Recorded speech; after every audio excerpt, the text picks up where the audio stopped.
Hey, everybody. Welcome back to The Collective. We have another fantastic show for you planned out today. Very excited to have James returning. This is going to be fantastic. And while I am excited, y'all should be too. Like the show, subscribe to the channel, hit the notification bell, do all of that good stuff. Get your emails whenever we go live, which is, of course, every day for another 6 days, 5 days now after today. It's going to be pretty awesome to see what happens next. Now, if you have any thoughts, questions, comments, by all means, put them up in the comment section. We will engage those directly. We don't have any right now to show, but we'll hit them up when they get there. Today, we're going to be talking about finding peace in chaos, which is a very interesting subject. Can't wait to get to it. But before we do, James, give us a quick 10, 15 seconds who you are, where you come from, that good stuff. All right. My name's James Gearing, originally from England. Moved to the US about 22 years ago now. Became a firefighter paramedic here in the US. And then about 10 years into my career, started seeing the impact on the first responders from doing those professions. Started a podcast trying to bring solutions to problems. And then ultimately transitioned out to be the voice of the first responders about 5 years ago. Bam. And been doing awesome podcasts ever since. And let's get into it. Finding peace in chaos. So I'm going to give a little blurb, and then we're going to kick right off in the conversation. So, what is finding peace in chaos? Well, it refers to the ability to maintain a sense of calm and tranquility despite external or internal turmoil. It involves cultivating a mindset that allows you to navigate challenging situations with composure and resilience. So, when I say finding peace in chaos, what are your first thoughts, James? Funnily enough, my brain immediately went to the mental health conversation. And the reason being the ultimate level of performance that we can achieve, whether it's in sport, whether it's a first responder or a war fighter, is the flow state that we chase the whole time. And for some of our more alpha-minded, and I'm using a very two-dimensional description, it's very hard to discuss mental health with some of them that are stuck in their old ways and kind of believe still in that two-dimensional Hollywood-esque version of masculinity, for example. And so one of the ways that I've been able to try and address mental health in that kind of person is to look at it in a flow state instead. So when you think about performance, you need stress, you need that high level of repetitions, but then you also need a calm mind. And so a lot of us in these professions that are listening at the moment, we have that high level of stress every day, whether it's overseas, whether it's in our area that we protect. We should have a high number of reps, but that calm mind is a missing piece. So for me, that is the ultimate goal, is finding peace amongst chaos, whether it's for your mental health or your performance. Absolutely. Shaun, what are your first thoughts? Well, I agree with all of that, and I'm sure we'll build off of that. The first thing that came to my mind was you can find peace in chaos, and then at some point in your future life or in your past life, you forget how to do it, and then you've got to relearn how to do it again. Like me, I mean, I thought I had a few things figured out, and then I didn't, then I did, then I didn't, then I did, then I didn't, then I did, and that's the way of life. I don't think it's this perfectly linear approach towards the moon where you stand on top, plant a flag, and say, I won. I think that there's a little bit of backsliding and a little bit of hanging off, going hard left and hard right from time to time. The ebbs and flows of life, finding peace in chaos. The entirety of life has chaos in it, and so I don't think it's a one and done. I think it's something that you might find, and then you might lose, and then you might have to find again several times.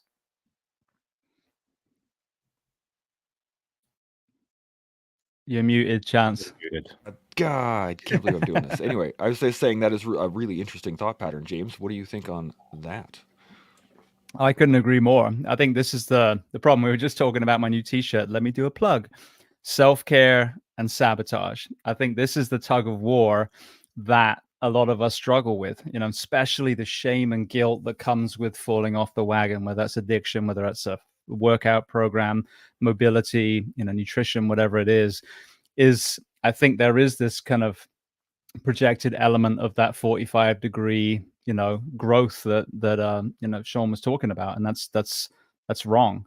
And so we have this kind of up and down chart towards progress and hopefully trending in the way that we want. But it absolutely is, ebbs and flows, highs and lows, successes and failures. And I think the biggest thing is understanding that, just as you said, we do live in a chaotic world. I mean, everything in this life is chaotic. Go to a structure fire as a firefighter after being taught sequentially how to address it in a fire academy. Then you get on scene, you're like, oh my God, this is a nightmare. It's organized chaos at best. So yeah, I think that's a great point. I think the shame and guilt that comes with that failure, that downward spike, especially if you kind of buy into the Insta influencer, again, facade that, oh, I get up every day at 4:30 and I have a nice bath and I do my stretches, and no one does. None of us do. We might aim to. We're going to have days that we absolutely crush it and days that we don't. And I think understanding that it's the highs and lows and cumulatively trending in the right way, you get rid of that guilt and shame, and then you're able to get back on the wagon a lot easier. Yeah, I like that a lot. Shaun, what are you thinking on that? Well, I agree with James. And the tricky part is the balance line for me is how to not guilt someone while still holding them accountable. Because at the end of the day, there's got to be some consistency. Otherwise, it's fragmented, randomized efforts to maybe get out of bed every once in a while. And, it's just a case of there's no forward momentum being consistently pursued. And it doesn't mean, by consistent, I don't mean every single day you got to crack it out of the park, because no one does. But I mean, an effort has to be made to at least every second day or every third day. Every third day I make an effort. Some consistency of effort where it's not a randomized, chaotic approach to life. Life is already chaotic. Try to put some parameters in place, or try to put some consistency or discipline or routine in place where you can kind of manage some of the external chaos by controlling the inner world by consistent effort to try and be a little bit better each day. And through reading, through listening to someone, through talking to someone, through doing something, through not doing something. If you're a constant doer, then maybe you just need to namaste out for the day. That could be chaotic in a way. And so I think to James's point, the guilt that can be applied against someone because they've backslid is a real thing. But then accountability has to come into play. So the checks and balances of guilt versus accountability, I mean, those two are strong levers that you can apply against someone's life, or they can apply within their life. And, there's a bit of a balance there, I think. Yeah. I'm going to paint a little bit of a picture here to kind of make my point, or ask you guys this question. And I think that a lot of us who are getting into a new game or getting into something new or trying to set that consistency, it's like trying to climb something that you're not rated to climb. Let's put it that way. So like, if you take someone who's never ever done any sort of climbing, mountain climbing, traditional climbing, whatever it is, and you give them a complete sheer face, they're going to really struggle to maintain a consistency of hitting that face every time, just due to the fact of the difficulty. And I think that the one things that we don't give ourselves grace in terms of building that consistency is lowering the slope on that, so that we can scramble up a 30-degree slope or 45-degree slope before trying to smash into a 90-degree wall. And the question I have for you guys is, do you think that that is a consistent problem across the board? Like we see the challenge, we're going to take on that mountain. Yes, that face is mine. And then don't give ourselves the time to train up to it. We just try to like dive into it. James, what do you think? I think, again, referring back to social media, I think this is the problem. And I've talked about this quite a lot. If I wanted to learn to do some sort of gymnastics, and I look at some of the incredible athletes online, I'm going to be discouraged because I'm like, well, there's no way in hell I can do that ring routine. I'm just trying to do a single, muscle up, and you watch the skateboarders and everyone else, and no one's doing it deliberately to discourage people, but we're surrounded by people's life's work, the result of people's life's work. And I think it can be very discouraging for people. So, for example, how many influencers out there are doing videos in the gym with their shirt off, with their abs? Now you say you're a deconditioned 40-year-old man with, 60 pounds extra fat that you want to get rid of.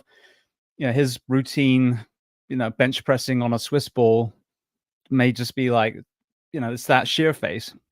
And I think that understanding the incremental element and really enjoying the journey, not looking at, oh man, when I hit this number on the scale, I'm going to be so much better, but finding a love for simply achieving, that 45-degree climb that you did, and then adding, the next click of difficulty, because I think there's a lot more power in achievement than there is failure. I mean, obviously we need failure as well, but you look at a child learning to crawl, learning to stand, learning to walk.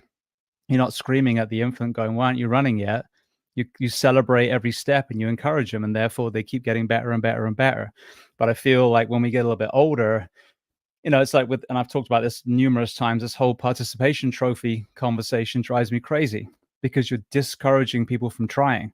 I have never met a group of children that put zero effort in and everyone just draped them in trophies and medals. I've never seen it happen, ever. I've never seen anyone slip on a banana skin either. But what I have seen is grown-ass men and women run a Disney marathon, do a Tough Mudder. You know what they get at the end? A participation trophy. Because you just went through 26 miles or you just ran through 13 miles of mud and obstacles. This is an achievement. Good for you. You showed up, you got dirty, you got tired, and you made it. So it's not a participation trophy. It's you're part of the tribe now. You're one of us kind of thing. So I think we need to celebrate achievements rather than, again, shame someone because they only do the first pin on a pec deck machine, but Steve McPeck's over there does 20. Like, who cares? The fact that you showed up and you did the first day with almost zero weight, but you got your ass back in the gym, that should be celebrated. Yeah, I like that. Shaun, thoughts on this? I love Steve McPeck's. That's freaking awesome. Steve McPeck's. Let's keep it. So Probably a real person. He probably is. He's probably on the pec deck right now. So I think the couple of things. One is I do agree with James on that. And to your point, Chance, or your question or your proposition, that's that cliff face that someone wants to immediately engage in.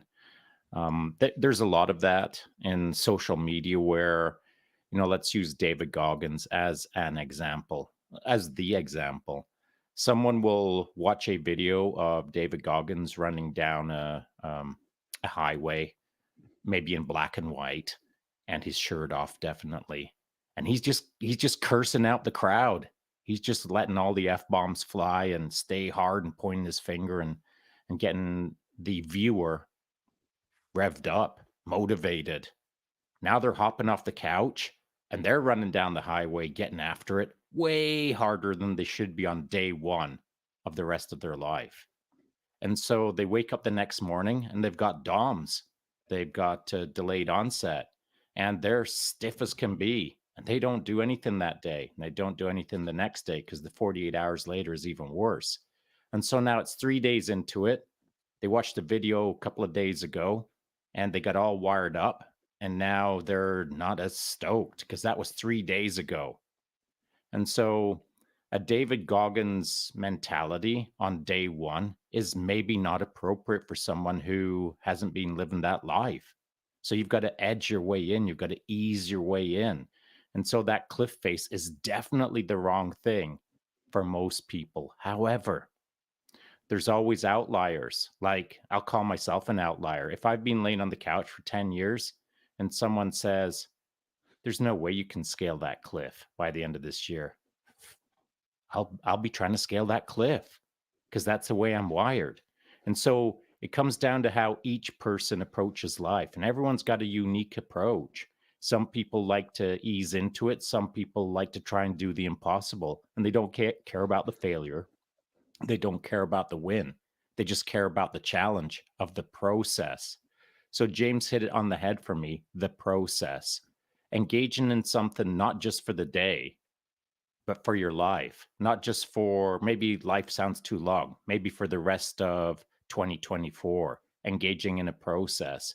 And it doesn't matter what you're engaging in, whatever activity, cliff climbing or road running or whatever the case is, engaging in it consistently with an eye towards maybe a goal, but the goal isn't necessary. What is necessary is consistent effort that will take you in a forward direction where you see improvement, where you get to understand a process, the process that you can then apply against the rest of your life, against any challenge that someone throws down at your feet.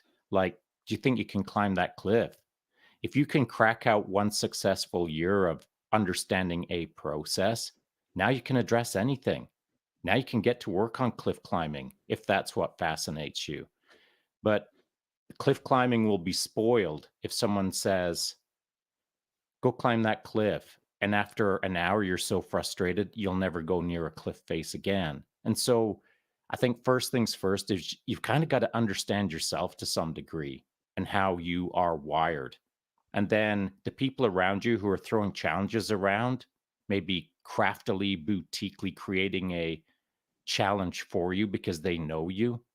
Well, that can happen as well, where someone will carefully challenge me with something that seemingly seems almost impossible, but I'll sink my teeth into it because, again, that's how I'm wired.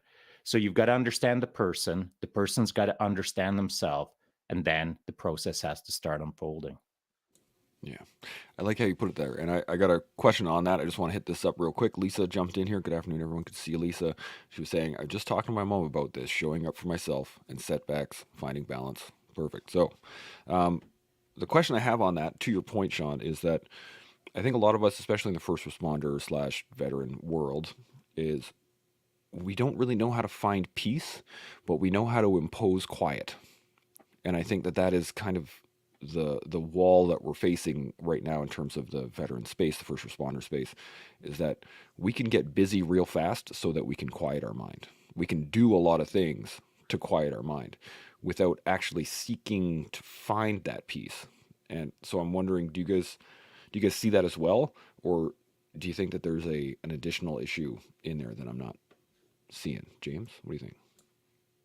It's an observation that I've made more recently when it comes to, I mean, obviously I know the fire service, that's the one I see with my own eyes, but when you understand that so many of us, before we even put the uniform on, you know, a lot of us had trauma, and that can be a superpower if it's processed healthily, but a lot of times it's not. It's buried down, and we seek the uniform, you know, firstly, so the buck stops there. Maybe you're a protector, you don't want people to feel the kind of the abuse that you were having when you were younger, but it's also busyness. You know, when you are in a firefight, when you're going to a structure fire, when you're running towards the Vegas Strip after a shooting, you're not thinking about your worries and your childhood and all that kind of thing.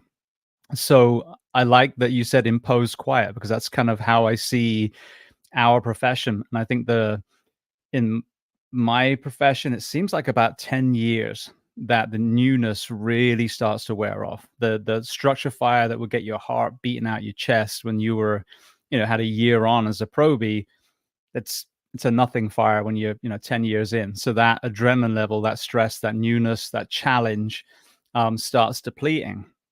And so the ability to quieten the mind, or force the mind to be quiet, as you were saying, imposing it, starts to diminish, because it's not as exciting anymore, and it's, to the point where I think a lot of us come out the other end of this profession and we're such adrenal fatigue that you're searching for something to even get your heart rate up now. So I think that is a very, very important concept for people to understand, is that imposing quiet on a mind that maybe is being loud because there's some things that need to be talked about. So if you can simultaneously find that quiet, like healthily, whether through counseling, through psychedelic retreats, through meditation, through whatever your thing is, or your combination of things, that is a really important thing. Because if you just simply bury it, like one of my friends did, Chad, who's a Green Beret qualified, he never actually served because he kind of had a downward spiral, and then became a firefighter, excelled, and then got to about 10 years downward spiral again. It almost killed him, because that quiet, at some point, that forced quiet loses its momentum. So I think it's a really important thing to self-reflect on. am I staying busy because I don't want to address some things that are between my ears? And I think most of us have that. And again, even if you're not looking at it that way, then we're talking about the flow state. So I think it's a great point. Absolutely. Shaun, thoughts on this? Yeah, I'm kind of in line with James, and it's a phenomenon that I've noticed as well, and also in myself. And I think it comes down to once you jump into something, and let's call it a new arena, let's call it a new firefighter, as James was discussing. If I jump in as a new firefighter, I'm going to have my jazz hands going. I'm going to be all excited for the first year. I'm going to be learning all the things, doing all the things, getting squared away. 5 years in, maybe someone's giving me a nod now. Maybe someone's accepted me into, he's generally squared away. That's the accepted word on the street. And then 10 years in, you've been in so long or long enough that you know the game. And now you're kind of offloading a lot of the game. Now you're kind of sort of numb to the game.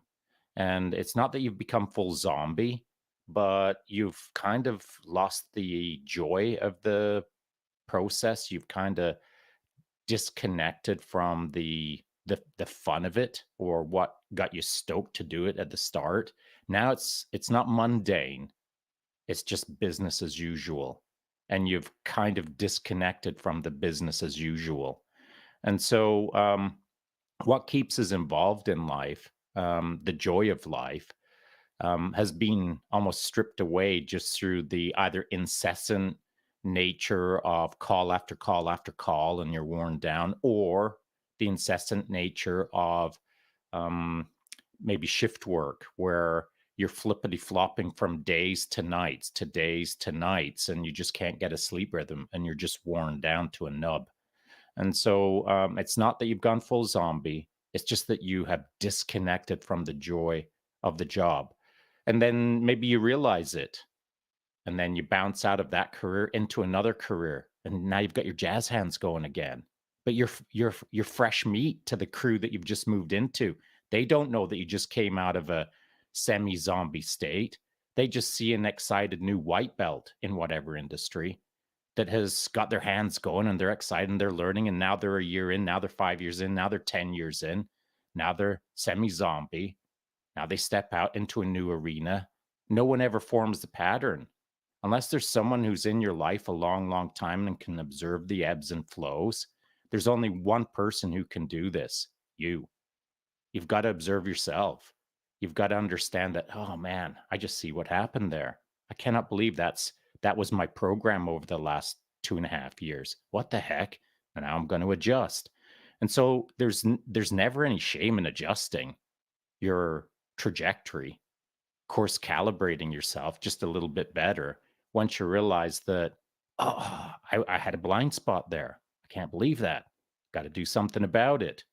The moment that you address your shortcomings in this trajectory that has ebbs and flows, the ebb and flow is always going to be there, but the forward momentum is what you're pursuing bit by bit, day by day. And it doesn't mean that you're going to crack it out of the park every single day, as we've already said. But there has to be an effort made. And by being consistent in your effort, you should be more easily able to form the pattern that perhaps you're getting a bit numb to the world around you at this point for whatever reason, whether it be work or family life or pressures of what have you. And so I think that it's if you've got people who can tell you that, bro, you're not the same guy you were 10 years ago in this job. If no one's telling you that, then it's on you to sit down every once in a while and consider these things at a bit of a deeper level. Yeah. James, you got any additional points on that? No, I think that's it. And I think, you can still love the job, but I think that it's about percentages. When you're a brand new probie, 100% of the things are new to you. So even though you're training diligently and you're taking classes and doing all the things which I did all the way through to the end, and I transitioned out not because of a lack of the love of the job, but to advocate for the people within it, because you can't really speak freely when you work for an agency. But it's still about that percentage. But taking another thing that Shaun was saying, when you are in a group of firefighters, for example, in a fire station, you're all in the meat grinder together. So if I ask my truck partner, hey, how do you think I'm doing? He's like, you're doing fine. And so are you. All right, we're great. But you ask your wife or your mother or your child who sees you, after deployment or, after what we call a tour, 4 shifts or whatever it is, they're like, Dad, you're kind of on edge. You seem like you shout at me a lot, or, whatever it was. That's your barometer. So asking yourself, I think, is important, but sometimes we're so, in my profession, so sleep deprived, we have no concept of how we're doing. So kind of figuring out whether it's an older friend or someone who hasn't seen you for a little bit, and or your close family, how am I doing, is a great question to ask someone else. I like that. Do you think that perhaps it's a level of complacency?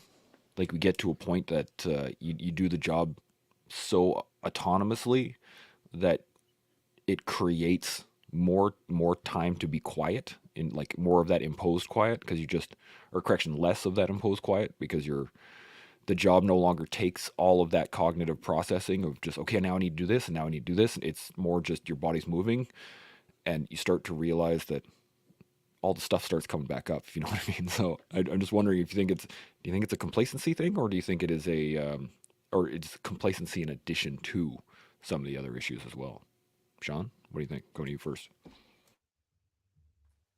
Well, I think maybe, but I think that what I see more correctly or more evidently is when someone's been in the game, a game, for long enough that they're pretty decent at it.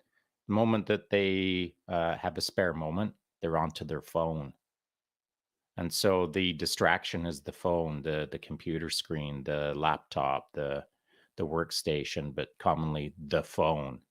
And so if someone has a pause 2, 3 for an hour, they're on their phone, zooming all, either doom scrolling or gaming or whatever the case is, a distraction. And so maybe 15, 20 years ago, if you were autonomously getting good at your job and then all of a sudden you realized that you'd kind of disconnected from the job because you didn't have the same joy or passion for it, well, you would have had more time to consider your next move 20 years ago. But today, you don't have to make a decision because your distraction is the phone in front of your nose. Now, I'm not saying that you're a bad person for that. I'm just saying this is the way society is unfolding nowadays. The moment that there's a spare moment, the moment is occupied by a phone. And that doesn't allow for much contemplation, doesn't allow for much deep introspection. It doesn't allow much thought for what's my next move. Do I even have a move? What interests me? What interests me right now is this game that I'm playing on my phone. And so that can kind of be not a detour, but an obstacle on the road that someone can travel without that phone. I think that someone can get further ahead in their contemplation on what's my next move. So I believe that the phone is a bit of a issue for someone who is maybe seeking a better path, but is easily distracted because they don't want to maybe do the harder work of figuring the next step out. That's an interesting point too. James, what are your thoughts on this? I would use jiu-jitsu as an analogy. If you are, which I'm not, I'm only a blue belt, but if you are a black belt and you have a new member come in, let's say they've been in for a month, they're not super aggressive, they're respectful, they're trying to flow with you, then that black belt is gonna be kind of going to and fro with them, but they're probably going to be looking around the room, see what the next couple of guys and women are around them are doing as far as rolling. They may make a joke, whatever it is, because they've done this so many times that they only really need 10% of their focus for this particular role. Now, put me in there, blue belt, say an aggressive blue belt, purple belt comes in, first time in the gym, and you think you're going to have a light roll, and all of a sudden they're starting to beast you. I'm not now going to be looking around and seeing the other people rolling and making jokes. I'm now fully engaged in trying to not get murdered in this role. So I think the black belt veteran is the first responder warfighter with 10, 15 years in. And, me right now is the younger, fresh soldier, firefighter, who's all my attention needs to be in that moment. So I think that most of our calls, as we become more and more and more experienced, they just require less of us. When I first get off the fire engine as a brand new guy, I'm thinking about, is my microphone, is my headphones, wrapped around my seatbelt? Am I going to get yanked off when I get off the rig? Am I strap myself into my SCBA straps? Did I pull the wrong hose line? Is the ladder backwards? I mean, all these things. And then, 10 years in, it's muscle memory. You do all that stuff without thinking. So now all you're thinking about is, all right, is this roof safe? Which window am I going to? And so you're starting to think more like a leader rather than a brand new boot. So I think that diminishing level of forced quiet, as you were saying, comes just from experience, because you've seen this over and over and over again. And some of these calls just don't require a lot from you, which is also what gets some of us in trouble, because it's not complacency. We're not getting off the rig going, I don't care. But you've seen it so many times that you become a little robotic in your response. And that's when you get the police officer that's kind of blasé, and then, they get shot in the traffic stop, or the firefighter that falls through a roof. Because if we were the super wide-eyed brand new person, we'd probably be overly cautious. But, when you haven't got hurt for 10 years, there's that subconscious element that like, I'm good, I'm okay. And then it can bite you in the ass on the scene itself. Or, as we just said, it can then allow things that maybe were simmering for a long time to start bubbling up. And that's why it seems that around the 10-year mark, you start to see a little bit more of the, alcohol and depression and anxiety and some of the other things that I know we see in the first responder professions, at least. Yeah. Shaun, you got any additional points on this? Yeah, I do. It's because James raised the topic of BJJ and how a new firefighter could be considered perhaps a white belt moving towards a blue belt. And then, of course, there's going to be in that crew at least a brown belt and maybe a black belt. And so the interesting thing about BJJ, for anyone who is listening to this and isn't overly familiar with how it works, there's lots of white belts and they don't know a whole lot. But as you move up and you learn more and you get another belt on, blue belt, purple belt, brown belt, right about the time you're brown belt, there ain't many brown belts on the fire engine. And so as you're leaning back, heading towards the fire, all the white belts can talk to the white belts. They all chirp. They're all doing their white belt thing. But the brown belts, they're not leaning over and talking to all the brown belts because there's only one on that fire engine. And so the more you're in the game, the less people there are to talk as peers, is my point. And so 10 years in, maybe you're now a black belt in whatever your industry you are in. You're now the only black belt. And who are you talking to? It's maybe uncomfortable to talk to all the jazz hand white belts about your daily problems on the mats, because maybe it feels inappropriate. Maybe it just doesn't resonate. Maybe you're not going to get the answers. Maybe. So the more you're in the game, the fewer people there are to talk to, if you categorize it as such. But if you've got no one to talk to as a black belt, well, you've got to talk to someone. So who are you talking to? Now you're talking to maybe a brown belt. Now it's maybe to a purple belt, or maybe you can talk to white belts because they have an entirely different perspective on things. You've got to find the right language, as a black belt would on a mat. You've got to find the right language to communicate with people and use interrogatives or questioning processes that help you figure out what's going on within your life as well as their life by contextualizing back and forth. So there's always a way, if you don't have a peer to talk to, that you can kind of, for lack of a better term, move down a couple of rungs on the fire ladder and talk to others that are maybe not in the game as long as you have been, with all of the knowledge and experience that you've got, but will give you a fresh set of eyes on maybe not specifically yourself, but generally on how things are going for the fire crew or for the fire engine or for each day's work. Or have you any observations on how things are going as a team recently? And so data is all around us all the time. and it's our job to cherry pick data or harvest data so that we have a fuller picture of how we're doing within the chaos of the world. Interesting. I'm wondering, I guess, really, do you think that there is a correlation then to how you create the culture of those around you? So, like your peers or your external friends or family, and how you develop that culture to engage with one another would then determine how well you can find peace in those moments. Because I know, like, as a soldier coming back from Afghanistan, the only people I felt I could talk to were the people that were there with me because they knew, right? I didn't have to explain anything. But as I got, farther away from that, as I was able to engage with more people, I created a culture around me where open communication was totally normal.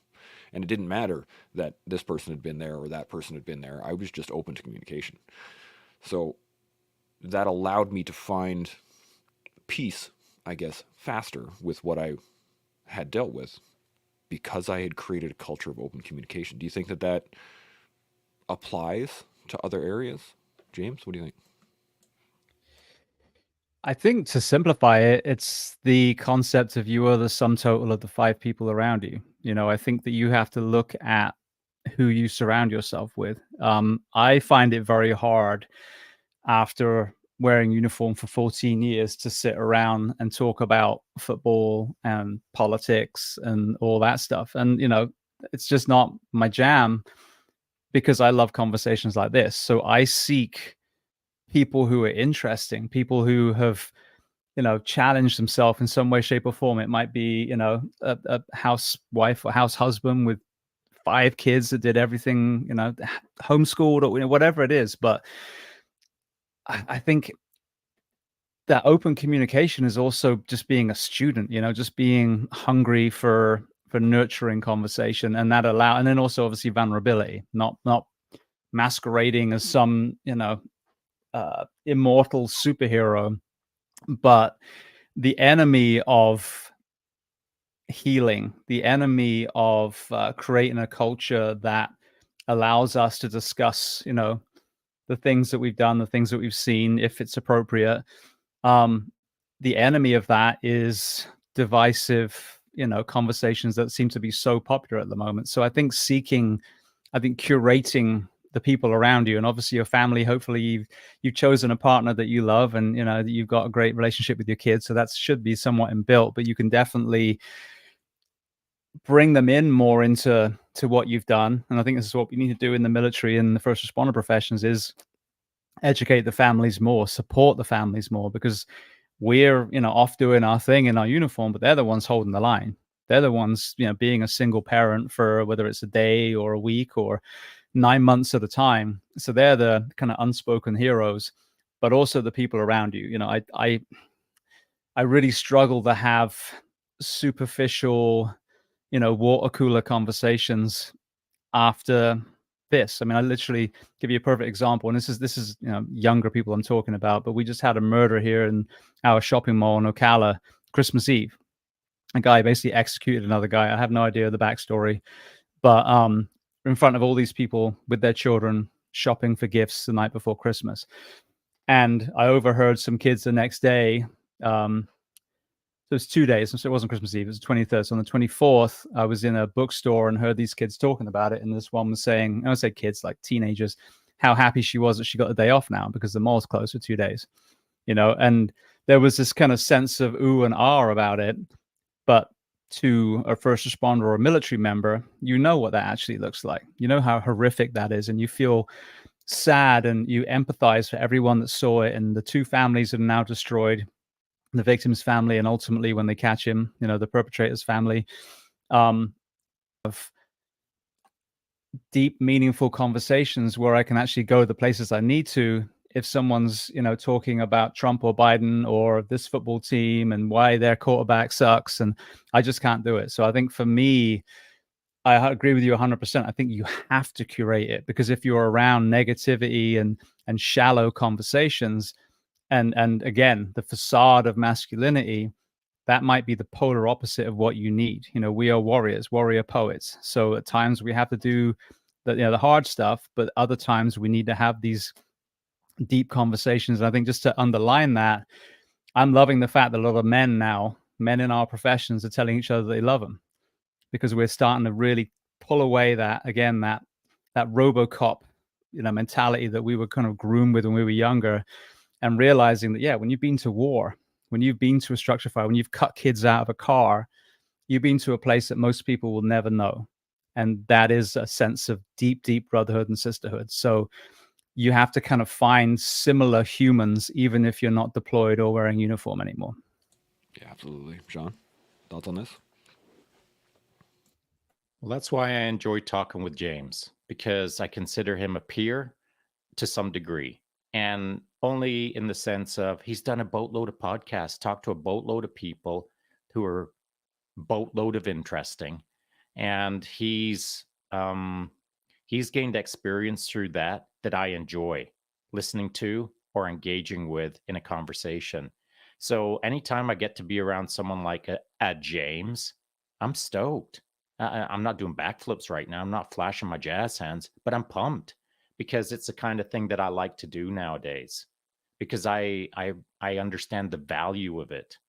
And I think that's the trick, is finding all the Jameses in the world will only occur if someone understands the importance of finding Jameses. And so how best to introduce someone to a James? Well, if not through podcasts or a cruise ship, then how does someone bump into like the most interesting man in the world? And I think that's something that you kind of got to seek. Like as an adventure, you've kind of got to target it as a goal to literally meet interesting people, rather than be reliant on fate or luck or happenstance. Those are all good things, and they can present interesting people to you for sure. But I think that you've got to seek interesting as a, maybe not a primary objective, but it's certainly somewhere back there in tertiary where you are looking for it on a pretty regular basis. The most interesting person in the world. Now, who is it? I don't know. I've yet to meet them, but I know I've met a lot of interesting people. And on my deathbed, maybe I'll categorize them. But for now, I'm seeking interesting on the regular. And that's what's great about this podcast, is we don't have to work too hard to have an interesting conversation nowadays, just because we've found interesting people, or James has found us. We found James. We're having an interesting conversation right now, and I'm set for the day now. If the most interesting man in the world walks down in front of my house, maybe I'll pursue him, but I won't feel as obligated to go on the hunt because I've already had my convo today. And I think that that's something that can only be understood if you're having regular convos, that consistency of conversation effort, where you are actively seeking to gain wisdom from another human being while enjoying the conversation. Like the moment that you find these kind of moments, it should cause you to sit back and think, I really enjoyed that. I want me some more of that. And then it's for you to find out where to get it. And again, you can find it on podcasts or maybe just in your neighborhood. But that's for you to discover as part of an adventure, I believe. Yeah, I totally agree with you in that. My wife commented on this the other day, was the fact that she's like, you talk to everybody. What, like everybody? And I was like, well, yeah. Why wouldn't you? And she's like, most people don't do that. They just, they deal with their interaction. Say, you walk through a store, you buy some stuff, and it's, hey, yeah, weather looks nice out there. Sure, great. And then they're out the door. Whereas the thing that I've realized that I do quite recently is the fact that I ask questions. I ask them. Like I'm not expecting a great conversation to just fall into my lap, right? I ask that person a question. Hey, that's a sweet ring you got on. Where'd you get that? And just small things that lead to bigger questions, that lead to bigger questions, that lead to bigger questions. And if that conversation carries on, awesome. If it doesn't, cool, move on to the next. Like, and you just kind of slide from one conversation to the next, and it goes to everything that we've said over this year in the collective, is that if you want to do something well, you have to do it over and over and over and over and over and over again. And so conversations are no different. Finding peace is no different. You have to continually, as you said, seek it and practice the conversation, practice the goals, practice the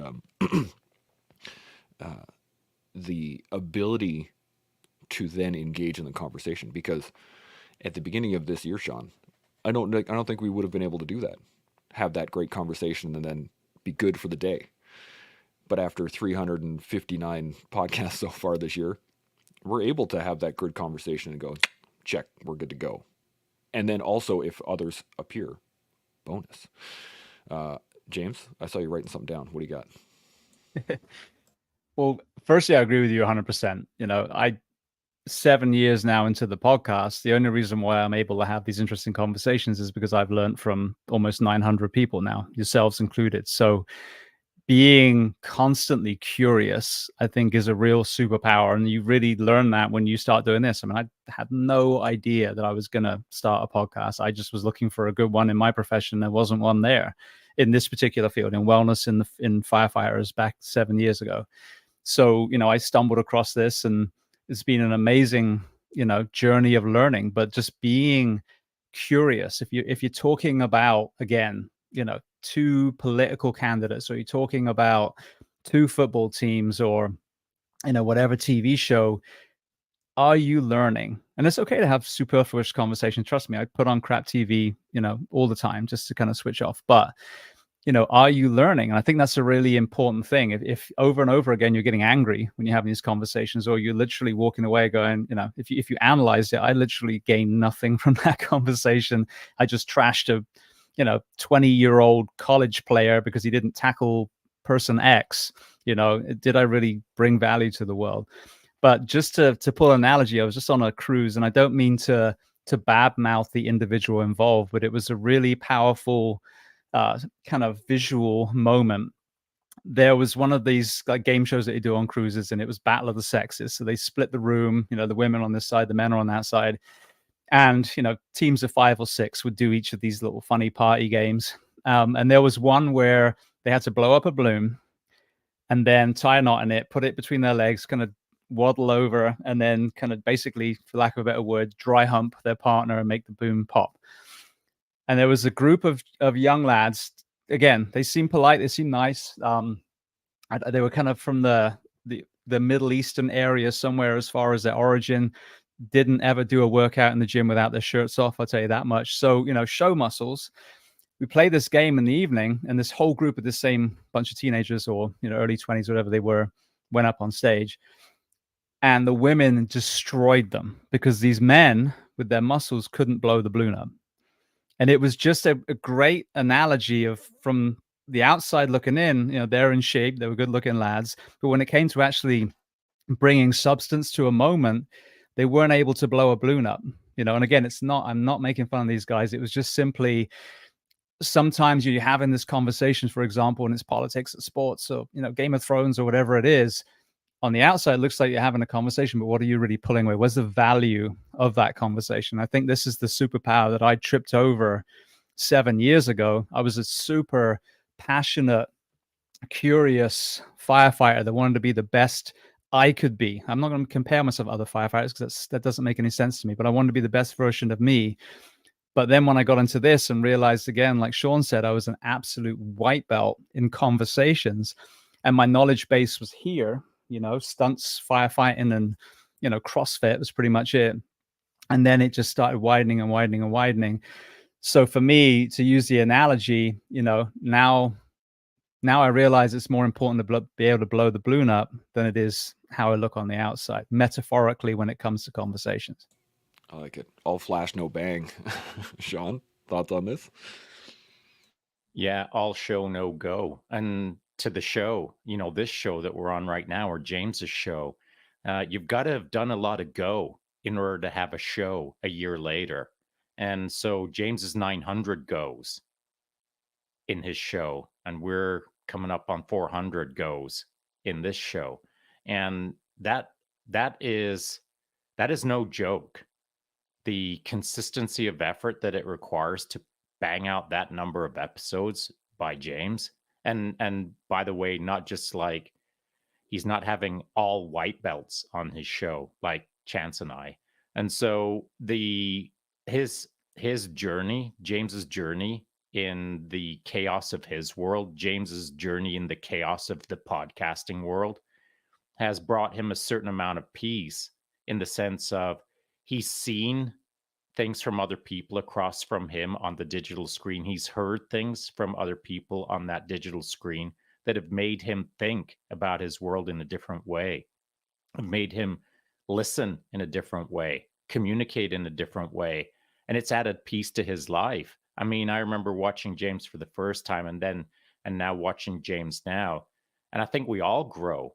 I've seen James grow in his podcasting journey and in his life, as I'm sure he's seen us grow over here. And that takes a keen eye, maybe, to see those kind of things. And it certainly takes patternizing the world to understand the trend and then make the delta and realize, oh yeah, that's at least a 15% growth as a human, or whatever percentage you want to choose. And so I think that anything that we engage in, podcasting as the example, is an opportunity to find peace in the chaos. But you gotta kind of make it an objective. It can, when it falls in your lap due to gravity, that is like happenstance again. That is not fate, but luck almost. And I'm not going to say, if you visualize it, then you manifest it. I'm not going to get all crystal ball here for a sec, but I mean, you've got to know what you want. You've got to know what you're going to do in order to kind of connect the dots to, and it just happened. If it just happened and it's happenstance, that is completely different than I'm going to make this happen. And then when it happens, connect the dots and realize that you're capable of not manifesting things, but you're capable of making things happen. So it's for all of us, if we want to find peace in chaos, to title it in our heads that that's what I'm now pursuing through these various means. One of the means being having a chat with James on Boxing Day and getting context or perspective or wisdom or clarity or a different way to view the world. It's invaluable to me. It's like a present underneath the Christmas tree. And so I appreciate being around cool people who make me think about things in a different way, or in a better way, we'll call it. And again, this is not happenstance, because we are literally making this conversation happen so that we're all benefiting from it. And it's not hard to do, as long as intentionally you're trying to make a good conversation. You bring up a great point there, Shaun, in that it's about finding peace in chaos in something, rather than just peace in chaos. Because that comes after multiple iterations of finding peace in chaos in something, right? You can find peace in the chaos of learning how to podcast. You can find peace in the chaos of learning how to be a firefighter, et cetera, et cetera, et cetera. And by doing that multiple times over the span of your life, I think that's what allows you to find peace in chaos of life, in the chaos of life, if that makes sense. James, what are your thoughts? I saw you again. I love every time you take notes. I'm going back to him. What do you got? Well, that's a good tip for everyone as well. I think which ties into what I was going to say, one of the problems I think we have in modern day culture, and I'm sure all three of us have been guilty of this, is you have a tendency to step over someone when they're talking. But before I forget, I got to say this. And then you just interrupt, and you're just stepping all over each other. It's like, first day at Latin class, it's just step. And so by writing something down, I've learned very early, if I just write down what I want to ask, if the person doesn't circle around and answer my question anyway, before I even interrupt, then I can go back and say, I wanted to ask you about this thing. So I think that ultimately, first it starts off as a piece of paper and a pen, and I think you start developing a muscle where you're able to do that in your mind, which is something that probably a lot of us did until recently, when devices and everything came in and really messed up our ability to communicate. But as far as peace amidst chaos, I think what we're doing now in a way does kind of answer that question. How do you find peace amongst chaos? For example, say there were two of us on this conversation. One of us was a diehard, pro-Palestine. The other one was a diehard pro-Israel. And you just banging heads. And then a third person comes in and leads you in the middle and said, do you have kids? Yeah, I have kids. Do you like seeing your kids suffering? No, I don't like seeing my kids suffering. You like seeing them hungry? No. And you start leading down the road, and then they realize that they actually agree with 90% of what you just asked them. We have so much chaos, I think, because at the moment we're dragged to the two extreme sides of conversations, which is chaos. But the peace, and we're talking about conversation now, the interaction between human beings, you find in that commonality in the middle, that we have so much in common with each other. So you take whatever hot button topic is going on at the moment, in the middle is going to be kindness, compassion, community, gratitude, just wanting to watch your kids, grow, watch them thrive, watch them be excited, watch them be safe, watch them be educated in a good way. We're going to agree with that. So I think that, these deep and meaningful conversations, they're not even that deep, these meaningful conversations where we take it in turn to listen to each other, formulate our own thoughts, and hopefully add something to the conversation rather than fight to convince the other person who is right. That's how you find peace amongst chaos as well. And I think that, if you could infuse that into news again, if you can infuse that into social media conversations, you'd literally revolutionize everything. You change the world. But we've gone so far from the ability to see that these minute differences ultimately can be celebrated as long as they're not hurting other people, but that we have so much in common, regardless of skin tone or who we worship or who we go to bed with, that a huge part of human beings simply have the same exact experience. So I think that important, mindful, patient, gracious conversations are the absolute kryptonite to chaos when it comes to that element. Absolutely. Shaun, thoughts?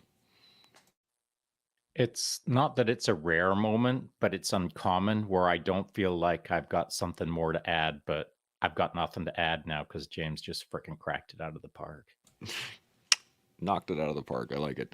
Well, we're getting close on time, so let's get some fun. I think that's a great place to kind of shut her down for the afternoon. But first off, James and Shaun, thank you guys for the conversation. I do really appreciate it. Any final thoughts? Anything in the back of your head still bubbling around on finding peace in chaos or anything at all? James, what do you think?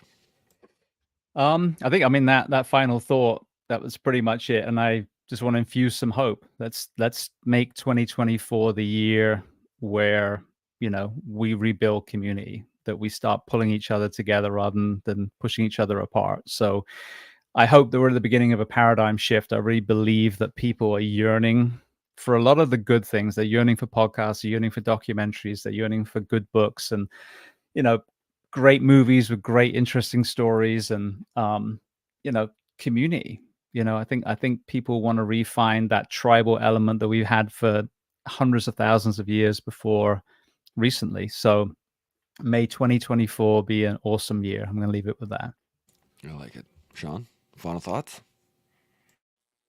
Nicely done, James. I agree. So I've got nothing more to add. Bam. You made Shaun not add anything twice in a row. That is cause for celebration in and of itself. But I don't have a lot to add. I was just thinking that when you guys were when you were talking there, James, is the fact that the thing that we don't realize, I think, as humans, is that our experiences may be unique, but they are not special. And I think that is something that we need to kind of build upon within our own lives to understand that there are so many things in our life that we can all agree upon. And it is a large chunk of your life. There, as you said, there are outliers, as Shaun says, there are outliers as there isn't anything. But there's a large chunk in pretty much everybody's life that we could probably agree on. So I will finish this the way we always finish it off, but continue learning, not only about yourself, but others. Build upon that knowledge every single day and grow into the person that you're meant to be. And you can do that with us here on The Collective. We'll see y'all tomorrow. Chimo. Chemo.